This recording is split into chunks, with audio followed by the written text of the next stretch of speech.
हम जब अपने भविष्य को लेकर आतुर होते हैं, तो अक्सर ग्रहों और उसकी दशाओं में उलझ के रह जाते हैं। अगर किसी एस्ट्रोलॉजर से आपकी बात हुई होती है और वो कहते हैं कि जब आपकी ये दशा आएगी तो आप ऐसा करेंगे। तो हम सारी दशाओं के बारे में जानते हैं मगर राहु और शनि को अपने मन में कहीं कैद कर लेते हैं।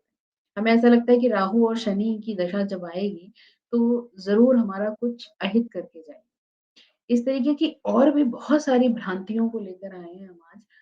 जन्म कुंडली में ग्रहों के प्रभावों को जानने के लिए और इसको जानने के लिए निदान गुरु से बेहतर कोई गुरु नहीं। निदान प्रणाम आचार्य डॉक्टर विवेक पंचतत्व जी यानी हमारे गुरुदेव। गुरुजी आज हम बात करेंगे कि ग्रहों का प्रभाव हमारी जन्म कुंडली में जो पड़ता है, उसमें हमें किस तरह सचेत रहना चाहिए, हमें उसको किस तरह यूज़ करना चाहिए कि अब ये दशा आने वाली है, तो हम ये इस तरीके का स्टेप ले लें। मेरा प्रणाम साथियों, आप सबके जीवन में शक्ति की राह हो। बिल्कुल देखिए हमको इस बात की समझ ज़रूर होनी चाहिए कि कौन-सा ग्रह किस कार्य को करने में हमें सक्षमता देता है, किस ग्रह के साथ हमारा क्या व्यक्तित्व हो जाता है और हमें किस ग्रह के लिए क्या करना चाहिए जिससे कि हमें उसका साथ मिल सके। जहाँ तक अभी आपने बताया कि जी राहु, केतु, शनि, मंगल ये सब जितने भी ग्रह हैं, शास्त्र में भी वैसे भी इन्हें दुष्ट ग्रह के नाम से बोला जाता है। इनके प्रभाव भी नेगेटिव मिलते हैं, बिल्कुल ठीक बात है। लेकिन अगर मुझे पता हो कि राहु, केतु, शनि, मंगल इनके साथ जुड़ने के लिए इनका कैसे उपयोग कर सकते थे। मैंने पहले आपको पिछली वीडियो में बताया कि कोई भी चीज़ खराब नहीं होती है, वो केवल यही कमी है कि हमें उसका उपयोग करना नहीं आता है। गुरु कह रहा हूँ, राहु, मंगल, शनि, केतु ये जितने भी हैं या सूर्य को भी हम कई बार कहते हैं, सूर्य को हम दुष्ट ग्रह नहीं कहते, सूर्य को हम क्रूर ग्रह कहते हैं क्योंकि सूर्य बहुत गर्म है। तो इन सब ग्रहों के साथ किस तरीके से हम जुड़ सकते हैं, इनका हम उपयोग कैसे कर सकते हैं? ठीक है, समय आता है, अच्छा भी हो सकता है, बुरा भी हो सकता है। मैं कहता हूँ कि समय तो कई बार अब गुरु हम कहते हैं बड़े अच्छे प्लैनेट हैं, सबसे इनसे अच्छा कोई प्लैनेट हो ही नहीं सकता, गुरु और शुक्र ये सबसे शुभ ग्रह हैं। लेकिन गुरु की दशा में भी व्यक्ति का बहुत परेशानी हो सकती है और व्यक्ति शनि की दशा में भी ना जाने कितना ऊपर या राहु की दशा में भी ना जाने कितनी ऊँचाइयाँ पा सकता है। केवल और केवल अंतर इस बात का होता है कि क्या मैं उसका उपयोग करना जानता हूँ कि नहीं जानता हूँ। जैसे मैंने अभी पीछे एक कुंडली देखी, उन भाई साहब की कुंडली में सा ऑलमोस्ट सारे ग्रह बड़े अच्छे थे।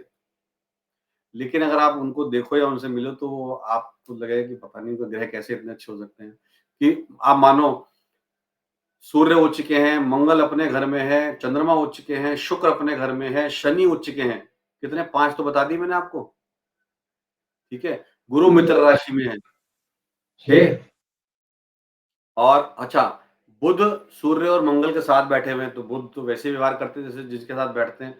तो सूर्य उच्च के हैं तो फिर तो बुध भी उच्च वाला व्यवहार करेंगे, ठीक है? 7 अब ऐसे करके सारे जिनके जो भी ग्रह थे, सब बड़े ज़बरदस्त पावरफुल थे। राहु केतु को तो वैसे भी राहु केतु तो उनको हम ज़्यादातर हम देखते ही हैं कि भाई उन्होंने नेगेटिविटी दी है, लेकिन राहु केतु भी राहु तीसरे घर में बैठे हुए हैं, ठीक है?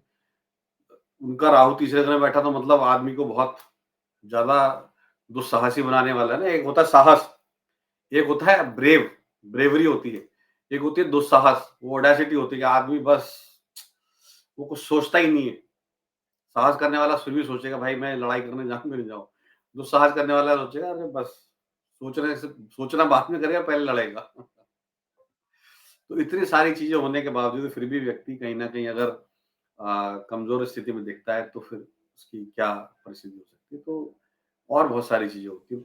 उनको अगर उसका भी इस्तेमाल करना नहीं आता है, they don't know how to use it तो वो भी बेकार है फिर वो भी न परेशानी पैदा करेगा। कोई भी चीज़ नेगेटिव भी होती है, पॉज़िटिव भी होती है। सूर्य से हमें अच्छी चीज़ें ही मिलती हैं, सूर्य हमें परेशान भी कर सकते हैं, डिपेंड करता है कि हमें उसका क्या यूज़ करना है। हम कितना किस समय पे और क्या उनके साथ हम व्यवहार कर रहे हैं, यूज़ कर रहे हैं ना। बहुत तेज़ धूप में, एकदम गर्मी में, जुलाई-अगस्त की गर्मी में आप धूप में खड़े हो जाइए, तो भाई स्वाभाविक सी बात है, वो आपको जलाएँगे ही जलाएँगे। आज के मौसम में ठंड में आप सूरज में खड़े हो जाइए तो आपको इससे अच्छा कुछ आनंद ही कहीं नहीं है। तो देश काल परिस्थिति अपने आप में बहुत निर्भर करती है कि आप किस समय क्या उसका उपयोग कर रहे हैं। और आप उपयोग कर रहे हैं कि दुरुपयोग कर रहे हैं वो भी आप ही के ऊपर निर्भर है। तो मेरा केवल अनुभव भी यही कहता है और मेरा कहना यही है कि आप छोटी-छोटी चीज़ें समझें और अगर आप करेंगे तो आप ही को कहीं न कहीं लाभ करेंगे। तो ऐसे में उन ग्रहों के बारे में बताइए जिनका हम पर जन्म के शुरुआती दौर में ही सबसे पहला प्रभाव पड़ता है और फिर वो कैसे-कैसे हमारी जीवन यात्रा में हमारे लिए सहभागी होते हैं और कई बार एक रिस्ट्रिक्शन भी क्रिएट करते हैं। तो कृपया उनके बारे में बताइए? देखिए 9 ग्रह हैं हमारे, ठीक है? सूर्य, चंद्रमा, मंगल, बुध, गुरु, शुक्र, शनि, राहु और केतु। राहु और केतु हम ग्रह कहते हैं, लेकिन वो छाया ग्रह हैं। छाया ग्रह हैं मतलब आप ये कह सकते हो कि हमने इमेजिन कर रखे हैं, इमेजिनरी ग्रह हैं एक तरीके से, आप ऐसा भी अंग्रेजी में कह सकते हो। राहु, केतु क्या हैं? इनको थोड़ा समझ लेते हैं पहले। पृथ्वी सूर्य के चारों ओर चक्कर लगा रही है और चंद्रमा पृथ्वी के चारों ओर चक्कर लगा रहे हैं। तो पृथ्वी का अपना ऑर्बिट है, जो सूर्य के चारों तरफ घूमता है और चंद्रमा का अपना ऑर्बिट है, जो पृथ्वी के चारों ओर घूमता है।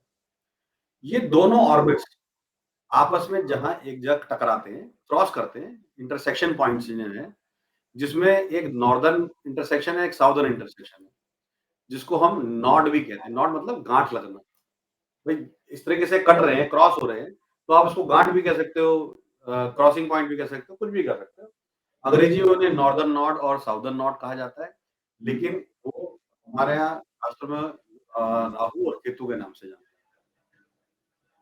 हैं। राहु और केतु ऐसे ग्रह हैं, जो भी उनके बीच में आएगा, वो उसकी ताकत को ढक देंगे, यानी उसकी क्षमता को, उसकी पावर को ढक देंगे। तो उसका सीधा-सीधा मतलब तो ये हो गया कि राहु, केतु जहाँ बैठेंगे अच्छा, ये भी इसमें ये बिल्कुल फिक्स होता है, राहु जहाँ होते हैं, उसके ठीक सामने केतु बैठते हैं। सामने से मतलब मान लो राहु 1 डिग्री पे है, तो ठीक 180 डिग्री पे केतु मिलेंगे आपको। तो बिल्कुल एग्ज़ैक्ट आमने-सामने का डिफरेंस होता है। ये डिग्री में बता दिया। भाव में बता देता हूँ कि राहु अगर पहले घर में है, तो केतु 7वें घर में आपको मिलेंगे। दूसरे में तो 8वें मिलेंगे, तीसरे में तो 9वें मिलेंगे। तो राहु, केतु इस तरीके से आमने-सामने ही होते हैं। अच्छा, सभी ग्रह सीधे चलते हैं, लेकिन कभी-कभी वक्री चलते हुए प्रतीत होते हैं। अब एक शब्द आता है वक्री, वक्री का मतलब ये नहीं होता है ग्रह उल्टा चलना शुरू हो गया। वक्री का सीधा-सीधा मतलब ये होता है कि जो सापेक्ष गति है, कि एक ग्रह की गति बहुत तेज है और एक ग्रह की गति धीमी है। तो जो जब ग्रह तेज वाला आगे निकलता है, तो जो पीछे धीमी गति वाला जैसे आप देखो ना, ये तेज हाथ आगे आपको चलता हुआ दिख रहा है और पीछे वाला पीछे जाता हुआ दिख रहा है। तो चलते दोनों आगे ही हैं, पर गति की सापेक्षता के अनुसार वो पीछे जाते हुए प्रतीत होते हैं, तो वो वक्री कहलाया जाता है। राहु और केतु क्योंकि मूवमेंट इस तरह है कि अर्थ के चारों ओर चंद्रमा घूम रहा है और अर्थ अपनी धुरी पे भी घूम रही है, अर्थ सूर्य के चारों तरफ घूमती है, तो जो इंटरसेक्शन पॉइंट्स हैं, वो घूमते ही उल्टे हैं, तो उनकी गति ही वक्र होती है, उल्टी गति उनकी निकल के आती है। तो राहु और केतु चलते भी उल्टे ही हैं। अब ये हमारे 9 ग्रह हो गए। वैसे तो अगर हम सौरमंडल में देखें और भी ग्रह हैं, अब आजकल कुछ ज्योतिषियों ने और कुछ रिसर्च करके हम ना जाने वो कितना सही है गलत है, मैंने उस पर रिसर्च नहीं करा है। नेपच्यून को, प्लूटो को और यूरेनस को भी कुंडलियों में शामिल करना शुरू किया है पिछले कुछ सालों से, कि जी उनकी भी गति को देखा जाता है, उनसे भी देखा जाता है कि किस तरीके से प्रभाव पड़ता है। हो सकता है शायद प्रभाव पड़ता हो, लेकिन मैंने वैदिक ज्योतिष शास्त्र की पढ़ाई करी है और उसी पे रिसर्च करता हूँ, उसी के अनुसार चलता हूँ। वैदिक समय में, वैदिक काल में इन तीनों को नहीं लिया जाता था, ठीक है? तो मैं उनको नहीं लेता हूँ, ना ही मैं उनसे उनके ऊपर कोई भी अपनी टिप्पणी करता हूँ। हमारे जो 9 ग्रह होते हैं उसमें इस तरीके से 9 ग्रहों को हम देखते हैं। अब सबसे ज़्यादा प्रत्यक्ष ग्रह कौन से हैं जो आपको रोज़ दिखते हैं? डेली आपको रूटीन में आप देख सकते हो। वो है सूर्य और चंद्रमा। सूरज आपको रोज़ दिखते हैं, चंद्रमा एक रात ऐसी है जब नहीं दिखते, वरना चंद्रमा भी आपको रोज़ ही दिखते हैं। 15 दिन चंद्रमा बढ़ते हैं, 15 दिन चंद्रमा घटते हैं, तो उस प्रक्रिया में चंद्रमा आपको रोज़ दिखते हैं। सूर्य और चंद्रमा का प्रभाव आप समझ लीजिए मानव पे बाद में समझेंगे, पहले आप धरती पे समझ लीजिए। जैसे ही सूरज उगता है, साइंस भी यही कहती है और सूरज के उगना होने से पहले ही आपकी धरती का ऑक्सीजन लेवल बढ़ना शुरू हो जाता है, ठीक है? सूरज जब छिपता है, तो धरती का ऑक्सीजन लेवल कम होना शुरू हो जाता है। सूरज जब सबसे ऊपर होता है, तो सबसे हाई ऑक्सीजन लेवल होता है, धीरे-धीरे, धीरे-धीरे, छुपते-छुपते धीरे कम होना शुरू हो जाता है। सूरज जब उगता है और छुपने तक, जो सूरज की किरणें हैं, जिन्हें हम सन रे कहते हैं। देखिए सूरज हमें 2 चीज़ें देता है। एक सूरज रोशनी देता है, बल्कि 3 देता है, 2 भी नहीं। एक सूरज रोशनी देता है, एक किरण देता है और एक गर्मी देता है। क्योंकि ठंड का मौसम है, तो सूरज से गर्मी मिलती है। सूरज इतना तेज जलता हुआ गोला है, उससे हमें रोशनी का स्रोत भी वही है, गर्मी का प्राकृतिक स्रोत भी वही है और सूर्य से जो किरणें आती हैं, उनकी क्वालिटी में बदलाव होना शुरू हो जाता है from since morning till evening. सुबह सूरज से आने वाली किरणें अल्ट्रावायलेट और वायलेट रेज़ेज़ होती हैं, जो हमारी बॉडी के लिए बड़ी अच्छी होती हैं। रात तक, शाम तक जाते-जाते वो रेड और इंफ्रारेड हो जाती हैं, जो हमारे शरीर के लिए सबसे ज़्यादा हानिकारक है। तो मैं वास्तु की एक बात आपको बता देता हूँ कि हम वास्तु में कहते हैं कि भाई साउथ वेस्ट बंद होना चाहिए, ढका रहना चाहिए और वेस्ट से कोई ज़्यादा रोशनी नहीं आनी चाहिए। उसका कारण ये होता है कि जाते हुए सूरज की रोशनी सबसे ज़्यादा नुकसान देने वाली होती है, वहाँ से वो नेगेटिव एनर्जी एमिट कर रहा होता है सूरज। इसलिए पहले के समय में जैसे ही दिन ढलने वाला होता था, तो एक बेला का नाम है गौधूली की बेला। गौधूली की बेला का मतलब ये है कि पहले तो व्यक्ति जानवर पालता था, मवेशियों को खिलाने ले जाता था, फिर चरा के वापस लेके आता था। तो वापस आते हुए ना इतनी ज़्यादा धूल उड़ती थी, तो उसे उस बेला को गौधूली की बेला कहा जाता था। तो उससे पहले व्यक्ति को घर में आ जाना चाहिए, पहले का नियम ऐसा था।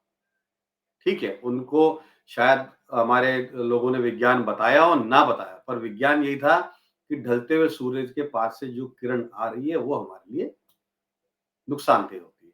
वो हमको फ़ायदा नहीं देती है। उसमें से रेड या इंफ्रारेड रेज़ आती हैं, जो हमारे शरीर या हमारे ऊर्जा के लिए खराब है। तो सबसे पहला तो देखिए सूरज का प्रभाव रोज़ हम देख रहे हैं, तो मानव शरीर पे प्रभाव भी इसका है।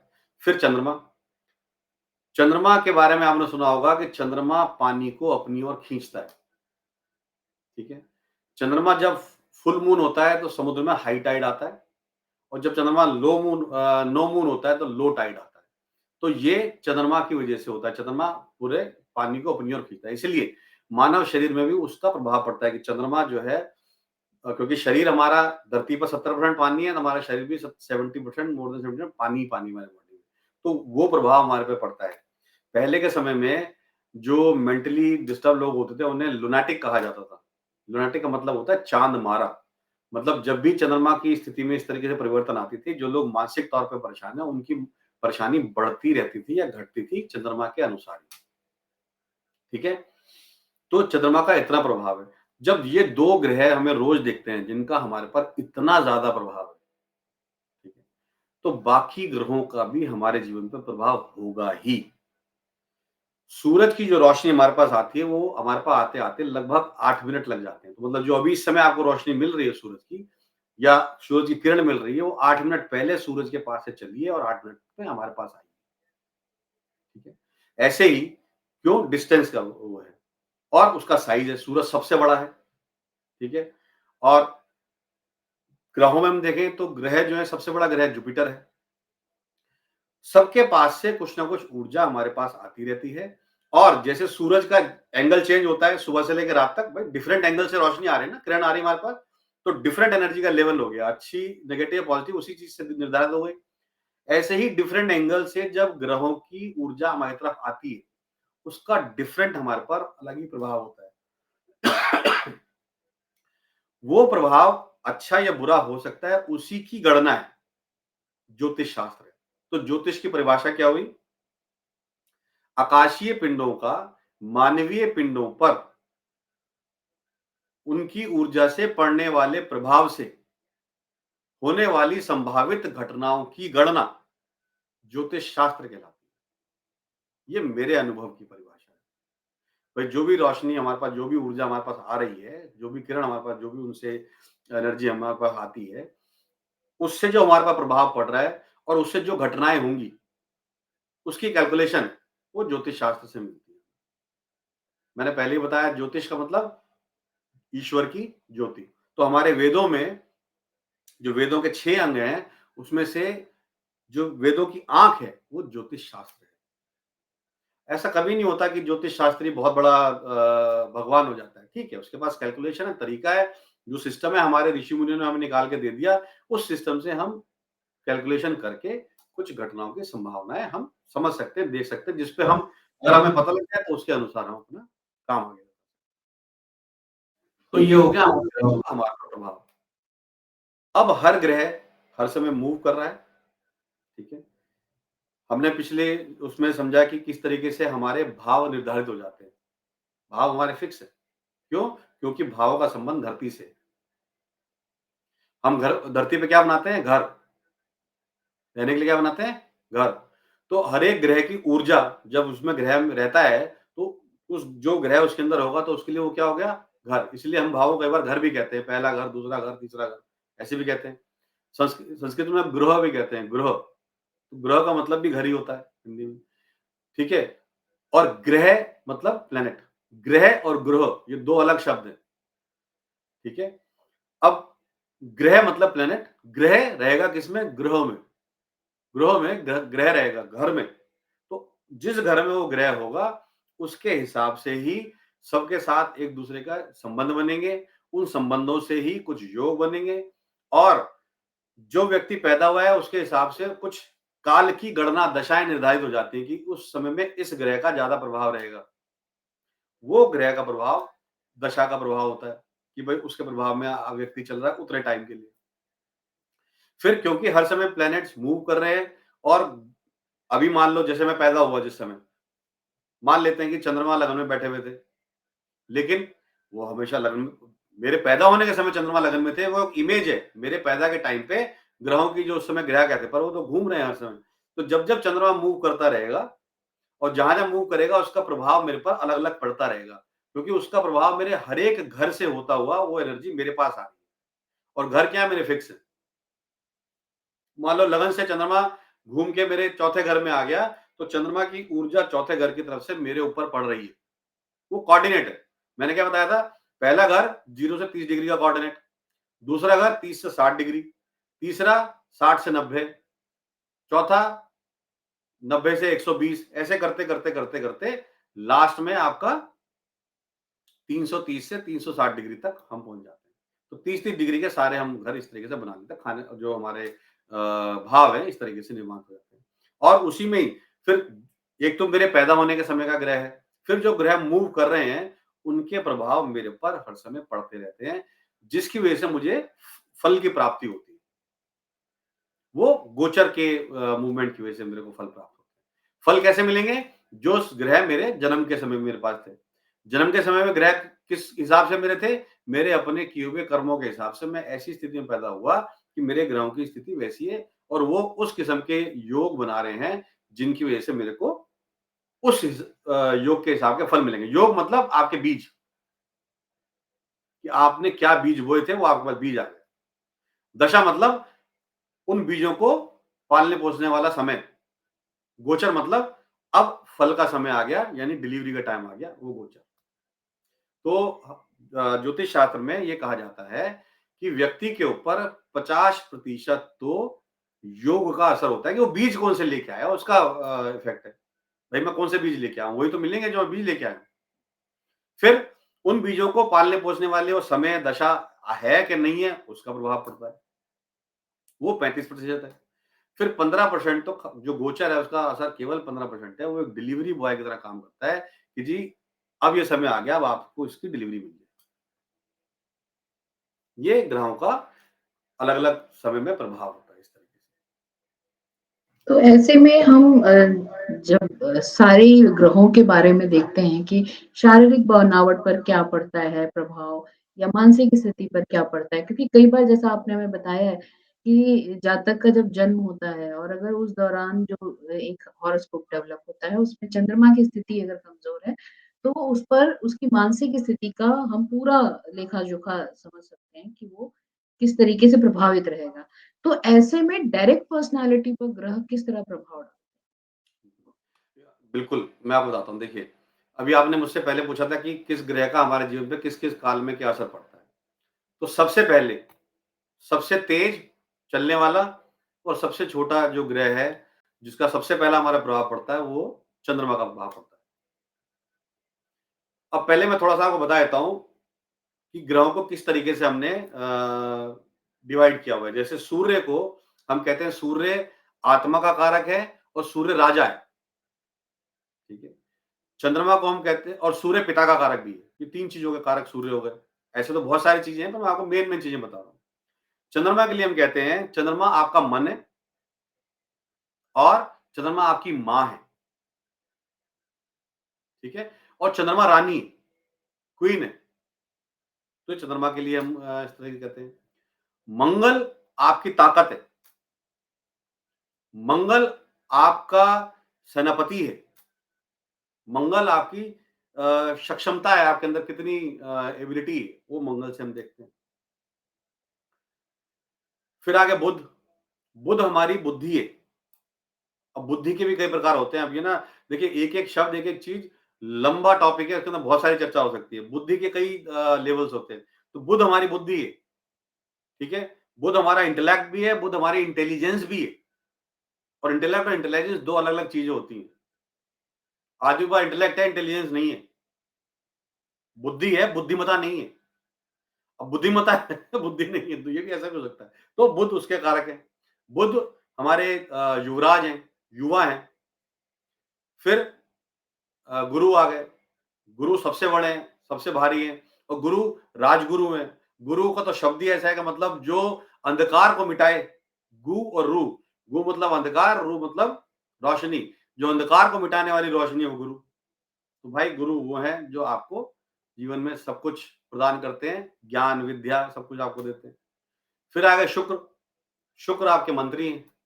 शुक्र आपका धन है, आपका वैभव है, आपका जीवन की लग्ज़री है। शुक्र आपके जीवन की सुंदरता है, सब शुक्र है।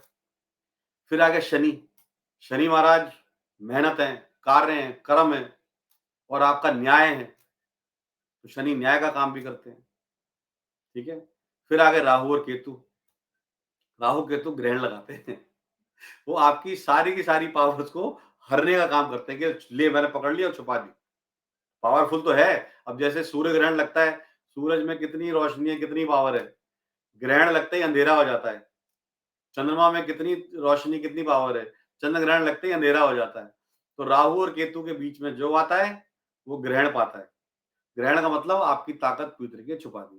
तो ये तो इन ग्रहों की अपनी क्वालिटीज़ हैं, इस तरीके से काम करते हैं, ठीक है? अब इसी क्वालिटी के अनुसार व्यक्ति के जीवन पर उसका असर पड़ता है, ठीक है?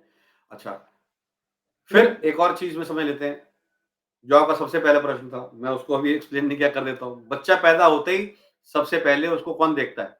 उसकी माँ देखती है। चंद्रमा माँ है और बच्चा बिल्कुल चंचल होता है, बहुत छोटा-सा होता है, बहुत चंचल होता है और चंद्रमा ही उसको रिप्रेज़ेंट कर रहा होता है। चंद्रमा के हाथ में रहता है।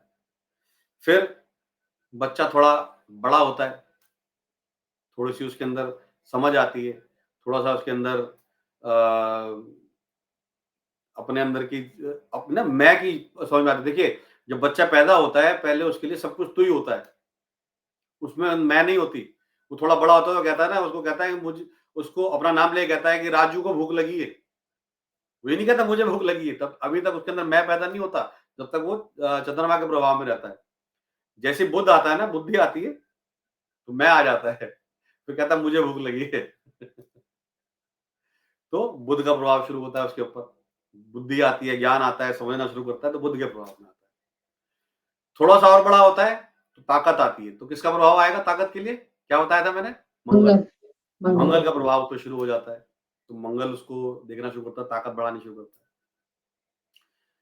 थोड़ा-सा और बड़ा होता है, तो उसके ऊपर कि क्या आता है? नॉलेज लेना चाहता है, ज्ञान लेना चाहता जुपिटर। है। नहीं, पहले सूर्य आएगा, सूरज से वो ज्ञान लेगा। ओके। देखिए, जुपिटर विद्या देते हैं, ज्ञान सूर्य देते हैं। सूरज की उसके अंदर पावर आती है, तो वो सूर्य से प्रभावित होता है। फिर थोड़ा-सा और बड़ा होता है, तो विद्या अर्जन करता है, गुरु आ जाते हैं। फिर थोड़ा बड़ा होता है, शादी लायक हो जाता है, ऐश्वर्य लायक हो जाता है, धन संपदा के लायक हो जाता है, तो कौन आएगा? शुक्र आते हैं। फिर थोड़ा-सा और बड़ा होके बूढ़ा होना शुरू होता है, शनि आ जाते हैं। तो ये पूरे जीवन का प्रभाव है हमारे ऊपर। राहु और केतु तो कभी भी आते-जाते रहते हैं, उनका काम क्या है? ग्रहण लगाना। तो जब हम कोई भी ऐसी कुंडलियाँ देखते हैं, तो कुछ स्पेसिफिक क्वेश्चन्स पेरेंट्स ज़रूर पूछते हैं। हमारा बच्चा आगे जाके क्या बनेगा?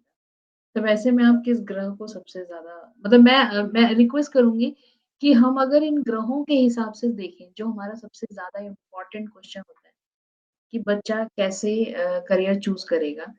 तो आप अगर इस तरह एक्सप्लेन करें कि अगर सूर्य उसके उस भाव में है, तो वो इस डायरेक्शन में जाएगा, चंद्रमा है तो इस डायरेक्शन में, तो देखिए, हमारे हाँ। मैंने आपको क्या बताया था कि पहले वाले हमारे वीडियो में आपने पढ़ा होगा, समझ लिया होगा कि कैसे भाव निर्धारित होते हैं और भाव में राशि कैसे निर्धारित हो जाती है।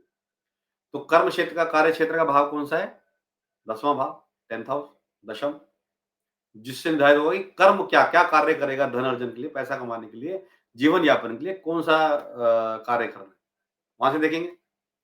अब पहली चीज़ तो देखनी है कि उस भाव में किस ग्रह की राशि है।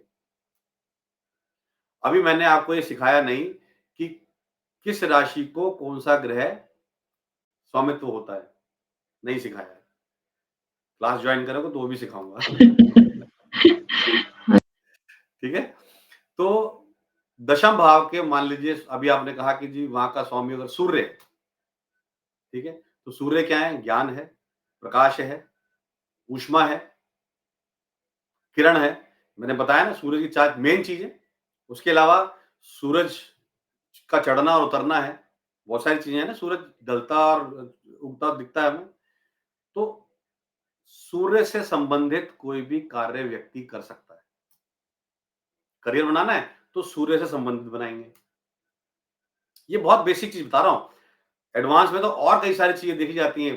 अब आपको बता देता हूँ, फिर आप कहोगे जी नवमांश क्या होता है? तो नवमांश में भी देखना पड़ता है कि सूरज कहाँ जाके बैठे हैं, उस राशि का मालिक कौन है, तो वो वाला काम भी वो कर सकता है। इस तरीके से ये एक उसका एक्सटेंडेड वर्ज़न है। लेकिन अगर हम देख लें कार्यक्षेत्र का मालिक सूर्य है, तो मेरे को समझ में आ गया भाई सूर्य से संबंधित मुझे जीवन में कुछ कार्य करना है, ठीक है? अब मुझे सूर्य से संबंधित कार्य करना है तो मुझे क्या पढ़ाई करनी पड़ेगी? उसी से जो मुझे कार्य करना है, वो संबंधित पढ़ाई करनी पड़ेगी। फिर मुझे ये देखना है कि मेरा कौन-सा भाव ज़्यादा पावरफुल है, नौकरी वाला या बिज़नेस वाला? मुझे अगर नौकरी करनी है, तो नौकरी के साथ पढ़ाई करनी है और अगर मुझे बिज़नेस करना है, तो बिज़नेस के साथ पढ़ाई करनी है। इसी तरीके से फिर देखना है कि अगर उस 10th हाउस में कौन-सा ग्रह बैठा है। चलिए, सूर्य तो वहाँ के मालिक हो गए, अब वहाँ मंगल आके बैठ गए। क्या हुआ? सूर्य का ज्ञान और मंगल की शक्ति आदमी को क्या बनाएगा? आदमी को बहुत बड़ा राजनीतिक बना सकता है। आदमी को बहुत बड़ा सैन्य सेवा में लगा सकता है। शक्ति भी है और ज्ञान भी है। तो इन सब चीज़ों को मिला-जुला के बहुत मैंने कहा ना, हम क्या देखते हैं, हम योग देखते हैं कि भई क्या योग बन रहे हैं, क्या कॉम्बिनेशन बन रहे हैं, कौन किसके घर में बैठा हुआ है, कौन किसके साथ मिल के बैठा हुआ है, क्या आपस में वो संबंध बना रहे हैं, उनसे क्या योग बन रहे हैं, वो सब चीज़ें देखने के बाद फिर डिसाइड होता है कि व्यक्ति करियर में क्या करेगा। लेकिन बेसिकली अगर हम देख लें कि वहाँ का मालिक सूर्य है, तो उससे संबंधित हम देख सकते हैं कि क्या पढ़ाई करनी है और हमको क्या कार्य करना है, नौकरी करनी है, बिज़नेस करना है, उसी तरीके से हम अपनी लाइफ प्लान कर सकते हैं। मैंने क्या कहा? ज्योतिष more over nothing but the planning for your future. आप प्रिपरेशन और प्लानिंग कर सकते हैं अकॉर्डिंग टू इट। पर आप ये कहें कि जी बिल्कुल ऐसे ही होगा और मैं तो भगवान हूँ, तो ऐसा नहीं है। ठीक है? बताइए और क्या पूछना हाँ चाहते हैं? जी, तो अब यूजुअली क्या होता है पहले तो लोग ज़रूर पूछते थे हमारा बच्चा अधिकारी बनेगा या नहीं? या हमारा बच्चा आगे जाकर के हद से हद कह लें तो बिज़नेसमैन होगा या सर्विस क्लास होगा, मगर अब लोगों में क्यूरियोसिटी आ गई है कि बच्चे में अगर कोई क्रिएटिव साइड है, तो वो आर्ट की तरफ है तो क्या वो आर्टिस्ट बनेगा? क्या वो म्यूज़िशियन बनेगा? क्या वो जैसे अब आजकल कहते हैं कि कोई बढ़िया वाद्य यंत्र बजा कर एक कहते हैं ना जैसे ऋषभ के बारे में भी आ रहा है कि बहुत अच्छा सितार वादक है वो। तो इस तरीके से भी लोग अपने बच्चों के टैलेंट को एक्सप्लोर करने लगे। तो आप कौन से ग्रह को देखकर उनके इस आर्ट वाले क्रिएटिव पार्ट को प्रेडिक्ट करते हैं?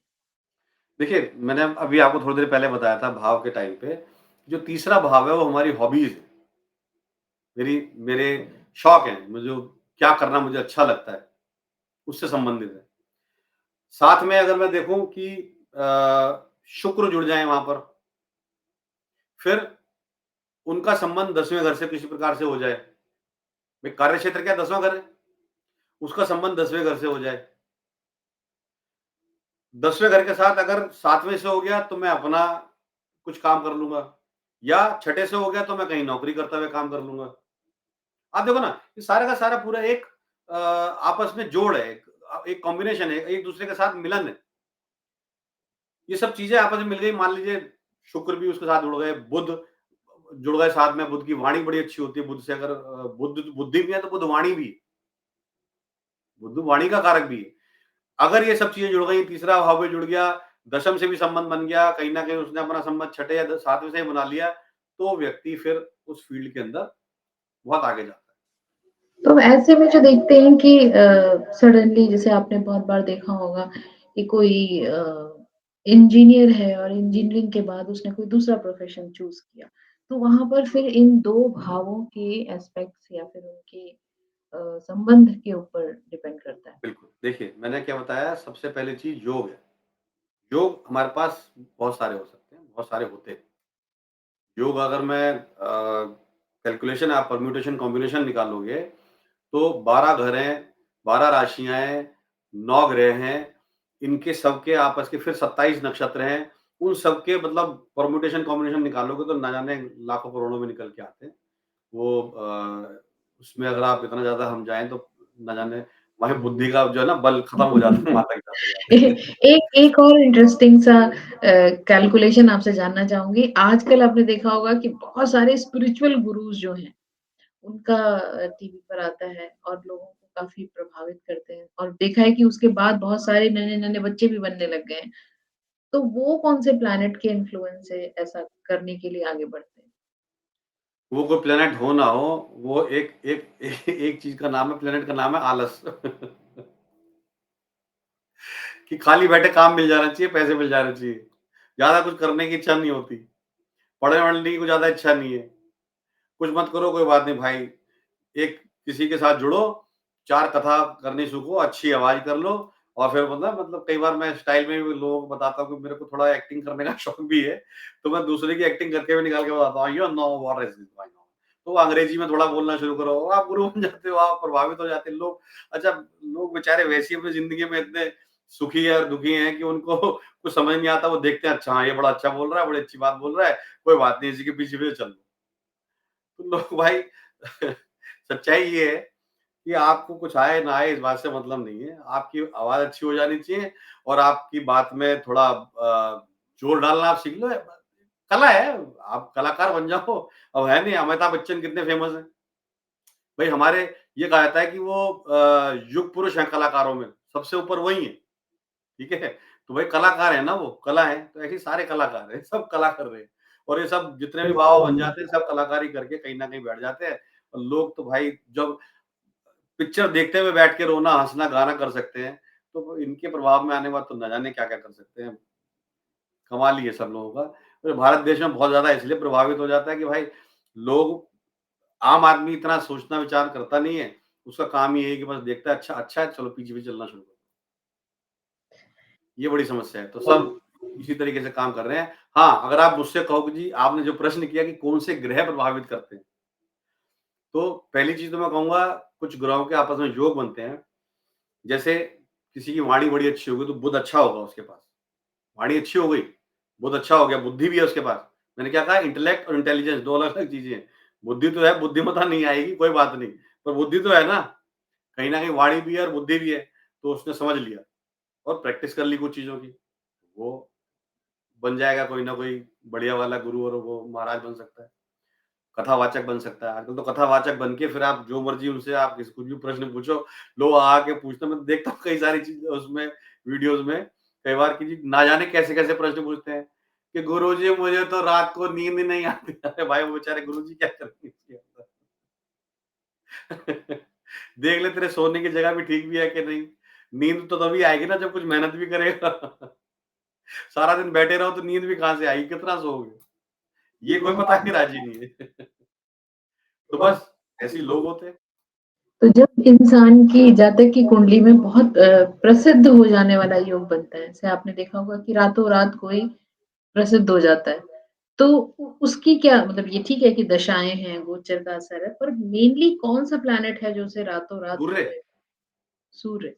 हाँ, सूर्य मेरे लगन का मालिक भी मतलब लगन का कारक ग्रह सूर्य है और मेरा अगर सूर्य अच्छा है, तो ज्ञान चाहे कितना देखो, सूर्य ज्ञान देने वाले हैं। अब बुध जो है वो किस कंडीशन में है कि खाली बुद्धि है उनके पास या ज्ञान को भरने की भी क्षमता है, वो उस पे डिपेंड करता है। अब सूर्य ने मेरे लगन को प्रभावित कर दिया है, मेरे लगन को बढ़ा दिया, मेरे को कभी भी वो ऊँचा उठा के ले जा सकता है अगर मेरा सूर्य अच्छा है। सूर्य मेरी मेरी प्रतिष्ठा भी है, क्योंकि लगन भाव मेरा प्रतिष्ठा भी है, मेरा मान-सम्मान भी है। तो वो सूर्य अगर मान लीजिए सूर्य की दशा आ गई और सूर्य का प्रभाव भी आ गया और सूर्य का गोचर भी उस हिसाब से चल रहा है और कुछ सूर्य योग भी इस प्रकार से बना रहा है, तो बिल्कुल रातों-रात फेमस भी कर देता है। तो ये तो सकारात्मक चीज़ें हो गई, मगर बहुत सारे लोग अगर हम बात करें तो हमारे समाज में क्रिमिनल्स होते हैं, जो कुछ ना कुछ ऐसी एक्टिविटीज़ के थ्रू अपनी प्रेज़ेंस जताते हैं। हम बात कर सकते हैं सांप्रदायिक चीज़ों को नुकसान पहुँचाने वालों की भी और हम बात कर सकते हैं आतंकवादियों जैसे और इस तरीके के लोगों की। तो क्या ये ऐसे लोगों की देखिए, हाँ, ऐसे लोगों का एक पहली बात तो मंगल बहुत पावरफुल होगा, क्योंकि किसी को अब मंगल किसी का पावरफुल है, तभी वो किसी को मारने के लिए भी क्षमता रख सकता होगा। क्यों? मैंने क्या कहा, मंगल सेनापति है। अब वो जितना ज़्यादा अंदर सक्षम होगा, जितनी पावर होगी, तो उसके अंदर एक सेनापति को क्या चाहिए, उसके अंदर इस बात का भेदभाव नहीं होता सामने कौन है। उसका मतलब है लड़ना है, मारना है। तो काम है मारने का काम, सेना का काम। वो ये नहीं देखता एक फ़ौज में आदमी जो है उसको ट्रेनिंग यही दी जाती है कि फायर मतलब फायर। अब सामने कौन है इससे कोई मतलब नहीं होता। कहते हैं कि पहली बार जब एटम बम बनाया गया और जो आदमी एटम बम लेके हिरोशिमा नागासाकी के ऊपर जो गिराने गया था, उसे इस बात से मतलब नहीं था कि कहाँ गिराना है, क्या करना है, क्या नहीं करना है। वो जहाज लेके गया, उड़ा, उससे बोला फायर, तो उसने बम छोड़ दिया और अपने आया, घर आके सो गया। लाख मर गए, करोड़ मर गए, उसे इससे किस बात से मतलब ही नहीं। क्यों? क्योंकि उसकी ट्रेनिंग भी ऐसी है और उसकी ग्रह भी ऐसी है कि भाई उसको इस बात से कोई आत्मिक संबंध ही नहीं है। तो वो जिसे कहते हैं ना एम्पैथी होना, वो है ही नहीं उसके पास। तो मंगल, फिर अगर मंगल के साथ राहु जुड़ जाएँ, राहु किसी भी व्यक्ति को नकारात्मक तरफ ले जाने के लिए बहुत क्षमता रखते हैं।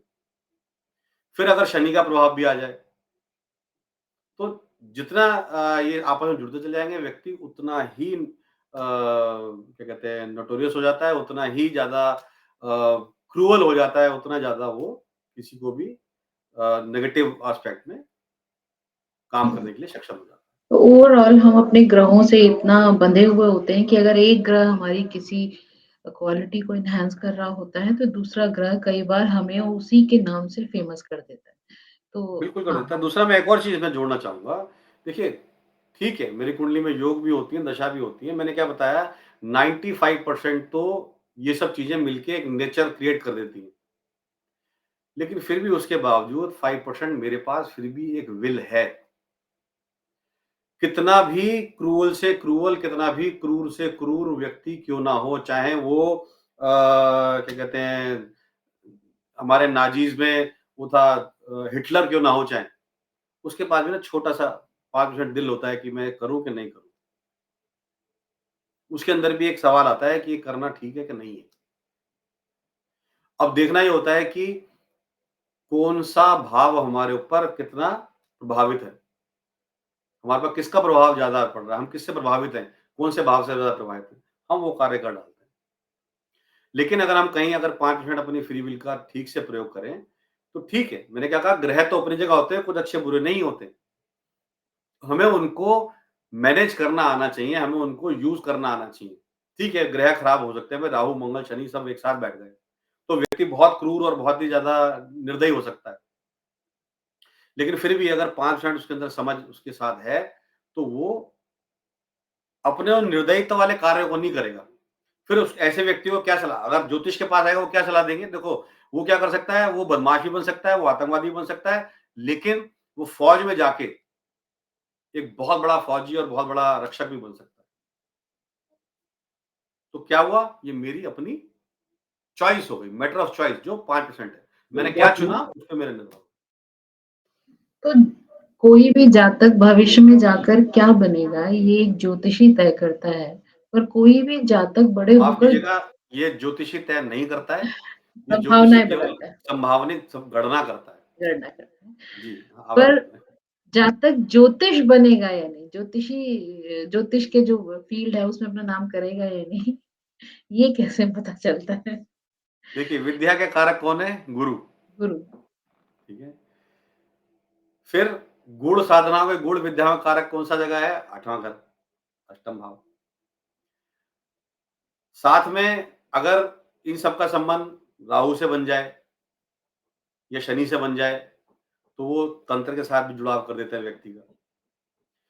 इन सब चीज़ों का आपस में जो कॉम्बिनेशन है, अगर वो जुड़ जाए, तो व्यक्ति ज्योतिष में, वास्तु में या तंत्र में, इस प्रकार की गूढ़ चीज़ों में वो अ, अपना कार्य कर सकता है या उस शक्ति को अपने अंदर डेवलप कर सकता है। देखिए, 2 चीज़ें होती हैं, मैं ये नहीं कह रहा कि आप इसलिए सीखें कि आपने कुछ इससे पैसा कमाना है, काम करना है। आप अपनी नॉलेज के लिए, अपने अंडरस्टैंडिंग के लिए, आप अपने जीवन को अच्छा करने के लिए सीख सकते हैं। तो जब हम ज्योतिष और तंत्र की बात करते हैं, तो ये बात तो हमें सर्वथा माननी पड़ेगी कि मनुष्य और दिव्य आत्माओं के बीच में एक कैटेगरी है और जो लोग अच्छे साधक होते हैं, वो उस कैटेगरी को क्रॉस कर जाते हैं। कलयुग में भी बहुत सारे ऐसे लोग होंगे जो पब्लिक में नहीं है but still they are there. वो कहाँ जहाँ पे भी हैं, अगर उस तरीके की फॉर एग्ज़ाम्पल किसी रैंडम हम ज़्यादा दूर ना जाएँ, हम उत्तर प्रदेश के सीएम योगी जी को देखें, तो वो एक सामान्य से परिवार में पैदा होकर संन्यास लेकर फिर सीधे सीएम बन रहे हैं।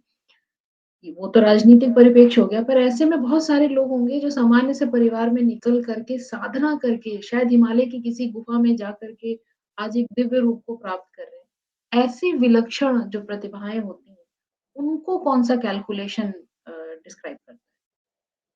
देखिए, मैंने आपको बताया कि ना जातक की कुंडली में 3 ऐसे भाव हैं जो मोक्षकारी हैं, चौथा, 8वां और 12वां। जातक इन भावों से जुड़ के कुछ कार्य करे। अच्छा, फिर जो सन्यासी होते हैं, जो क्या कहते हैं, सन्यास लेके गूढ़ साधना में या बिल्कुल ही कहते हैं ना, बिल्कुल ऐसी जगह पे जैसे अकेले बैठकर या पहाड़ों के कंदराओं में या जंगल में कहीं जाके अपनी साधना करते हैं कर ये सब चीज़ों के लिए, उसमें कहीं न कहीं दशम भाव का भी साथ जुड़ जाता है। ज्योतिष में एक सन्यासी के लिए एक योग कहा जाता है कि किसी भी व्यक्ति की कुंडली में अगर 4 ग्रह एक साथ बैठे और चारों में से कोई भी ग्रह अस्त नहीं है और उनमें से एक दशम भाव का स्वामी भी है, तो ऐसा व्यक्ति सन्यासी हो सकता है, ऐसा कहा जाता है। अब कुंडली में अगर किसी व्यक्ति के कुछ इस प्रकार से जोड़ बन रहे हैं जो चौथा, 8वां, 12वां घर आपस में कनेक्ट हो जाएँ, दशम भाव भी उसके साथ जुड़ जाए, तो व्यक्ति गूढ़ साधना में, गूढ़ प्रक्रिया में दिव्य साधना में, संन्यास में, इन सब चीज़ में आगे बढ़ने के लिए चला जाता है। फिर अगर किसी का नवम भाव भी कुछ स्ट्रॉन्ग है, तो गुरु का साथ उसको मिल जाता है। नवम भाव गुरु है हमारा। कई बार मैंने कई सारी कुंडलियों में देखा है कि कुछ लोग प्रारब्ध से भी कुछ साधनाएँ करके अपने साथ लेके आते हैं, जो पंचम भाव से हम देखते हैं। तो वहाँ से भी उन चीज़ों को देखा जाता है। बहुत सारी चीज़ों को आपस में जोड़कर अगर हम देखें तो अगर आप भगवान गौतम बुद्ध की वैसे तो कुंडली मुझे नहीं पता कितनी सही है, गलत है। पर आप देखें तो आपको उसमें कई सारे ऐसे कॉम्बिनेशन देखने को मिल जाते हैं कि उन्होंने बहुत साधना करी, सब कुछ करा, उसके बाद फिर लौट के वो समाज में आ गए, इसलिए समाज का उद्धार करने के लिए, समाज को ज्ञान देने के लिए। तो इस प्रकार की चीज़ें मिलती हैं। मैंने कुछ और भी लोगों की कुंडलियाँ देखी हैं, कुछ मैंने देखा है कि एक हैं मेरे जानकार, मैं उनको आपके साथ रिवील तो नहीं कर सकता, पर वो पहले बहुत गहरी गूढ़ साधना में चले गए थे, संन्यास लेके और वापस फिर उस संसार में आ गए। तो ऐसे व्यक्ति भी हमारे साथ होते हैं। कुछ ऐसे व्यक्ति भी हैं जो गए साधना में और बिल्कुल ही संसार से परे हो गए, तो वहीं की वहीं हैं, जो बिल्कुल गहरी कंदराओं में या गहरे जंगलों में बैठ के केवल साधना ही कर रहे हो, कुछ नहीं। ऐसे बहुत सारे ऋषि-मुनि अभी भी हैं। ऐसे बहुत सारे लोग हैं, दिव्य लोग हैं, जो अभी भी हैं। और ऐसे ही दिव्य लोग ना जाने कितनी सारी चीज़ें आपके समाज में चला भी रहे हैं। तो बहुत सारे ग्रहों का बहुत सारे जातकों पर प्रभाव पड़ता है, बहुत सारी तरीके से वो कैटेगराइज़ भी होते हैं। बड़ा इंटरेस्टिंग ये हमारा सेशन रहा। आई एम श्योर हमारा पॉडकास्ट देखने वालों को आज ग्रहों के इम्पैक्ट और उनसे बनने वाला करियर या पर्सनैलिटी के बारे में अच्छी जानकारी मिली होगी। किसी भी तरीके की इन्फॉर्मेशन अगर आप चाहते हैं या कोई आपके प्रश्न है तो कमेंट सेक्शन में डालकर हमसे पूछ सकते हैं। हम कोशिश करेंगे कि इसी तरीके के बेसिक चीज़ें क्योंकि कई बार क्या होता है आप चाहे सोशल मीडिया या कहीं बैठकर लोगों से बात करके और जल्दी भ्रम की स्थिति में आ जाते हैं कि ये ग्रह है ना इसलिए ऐसा हो रहा है, वो ग्रह है तो ऐसा हो रहा है। बट अगर आप थोड़ी-सी इन्फॉर्मेशन पहले से कलेक्ट कर लेंगे तो आप डरेंगे नहीं और ज्योतिष का पहला नियम ही यही है कि ज्योतिष अंदाज़ा लगाना बताता है, संभावनाएँ बताता है, डराता नहीं। तो इसके लिए आगे हम अपने हमारे अगले वीडियो को फ़ौरन देखने के लिए हमारे चैनल को लाइक, सब्सक्राइब करें, बेल आइकन दबाएँ और अंत में दान गुरु आचार्य डॉक्टर विवेक पंचतत्व जी आपका बहुत-बहुत धन्यवाद कि आज आपने ये समय निकाल कर हमें ग्रहों से जो पूरी एक इमेज क्लियर की कि ग्रहों का क्या असर होता है। निदान प्रणाम, आप सबके जीवन में शक्ति की राह हो। जाते-जाते एक बात मेरे को याद आई जो मैं आप सबसे कह दूँ, a fool obey the planets, a wise man control them. जो मूर्ख व्यक्ति होता है वो ग्रहों के पीछे-पीछे दौड़ता रहता है कि ये ग्रह खराब, वो ग्रह खराब और खराबी ही देखता रहता है। लेकिन समझदार व्यक्ति उनको कंट्रोल कर लेता है उनके साथ जुड़कर। तो जानिए ग्रहों को, समझिए और उससे जुड़े हुए कुछ कार्य कीजिए जिससे कि उनकी नेगेटिविटी नहीं पॉजिटिविटी पाकर आप अपने आप को ऊँचा उठा पाएँ। धन्यवाद। मिलते हैं नए वीडियो में जल्द ही।